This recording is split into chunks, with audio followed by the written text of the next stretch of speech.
Tuana hoi te wātapa nui a tāne. Nā tāne nā rongo nā tāwhari mātea.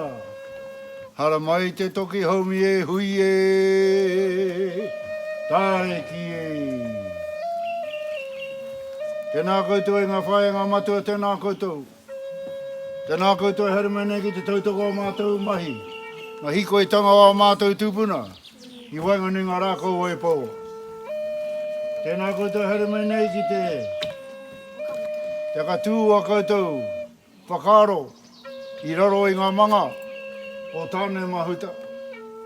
Tēnā koutou e harimene ki te karongo, ki te tuku iho, ngā mōhioranga o mātou tūpuna. Kia mauri atu e koutou, ki tērā taha o te ao. Nā reire te whānau, tēnā koutou. Tēnā koutou kia ora hui hui mai tātou katoa. Everyone, thank you very much. Thank you very much for coming along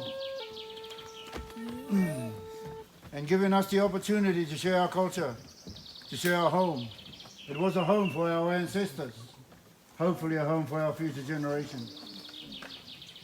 We always say wherever you travel in Aotearoa, New Zealand, we certainly hope you travel safe. And when you travel back to your country, back to your whānau, your family and loved ones, we certainly hope you travel safely back to them. Again, thank you very much for coming along and respecting our God of the forest. Tanemahuta. Kia ora. Kia ora.